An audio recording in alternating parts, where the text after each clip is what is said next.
Assalamualaikum warahmatullahi wabarakatuh. Salam dan bahagia Bapak Ibu Guru Penggerak. Saya Helmi Abu Najah, calon guru penggerak Angkatan 11 dari SMK Negeri 1 Karanganyar Purbalingga, Provinsi Jawa Tengah. Video ini berisi koneksi antar materi modul 2.1 pembelajaran berdiferensiasi. Apa itu pembelajaran berdiferensiasi? Pembelajaran berdiferensiasi adalah usaha guru dalam menyesuaikan proses pembelajaran di kelas untuk memenuhi kebutuhan belajar individu murid.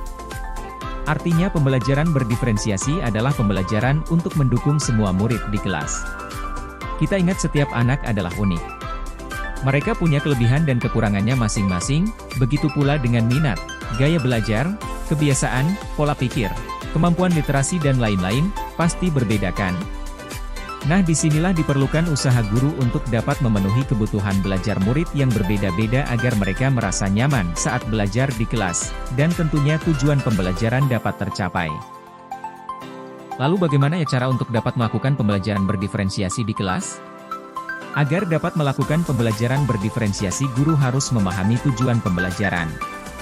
Selain itu, mengetahui dan merespon kebutuhan belajar murid, menciptakan lingkungan belajar yang mengundang murid untuk belajar, melakukan manajemen kelas yang efektif dan melakukan penilaian berkelanjutan. Berkaitan dengan kebutuhan belajar murid, guru harus memahami ketiga aspek berikut. Yang pertama adalah kesiapan belajar murid atau readiness. Kesiapan belajar mengharuskan guru untuk menilai pengetahuan awal dan menentukan apa yang telah murid ketahui dan di mana murid berada. Yang kedua adalah minat murid. Minat setiap anak pasti berbeda-beda. Minat adalah salah satu motivator penting bagi murid untuk terlibat aktif dalam proses pembelajaran.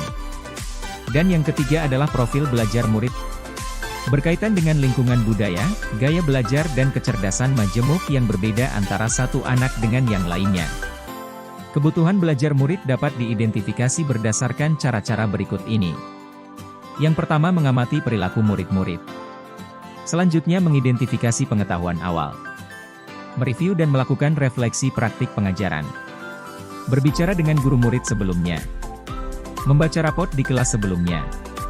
Dan juga menggunakan berbagai penilaian formatif dan diagnostik. Strategi untuk mendiferensiasi pembelajaran dapat dilakukan dengan menggunakan cara, yaitu diferensiasi konten, proses dan produk. Guru dapat memilih salah satu atau kombinasi dari ketiganya. Diferensiasi konten berkaitan dengan apa yang kita ajarkan seperti materi, konsep atau keterampilan yang perlu dipelajari berdasarkan kurikulum. Mendiferensiasi konten bisa dilakukan dengan membedakan pengorganisasian atau format penyampaiannya, bukan mengubah atau menurunkan standar kurikulum. Diferensiasi proses berupa kegiatan yang memungkinkan murid berlatih dan memahami atau memaknai konten dengan cara membedakan proses yang harus dijalani oleh murid. Dan diferensiasi produk berupa bukti yang menunjukkan apa yang murid telah pahami dengan cara membedakan atau memodifikasi produk sebagai hasil belajar murid, hasil latihan, penerapan dan pengembangan apa yang telah dipelajari.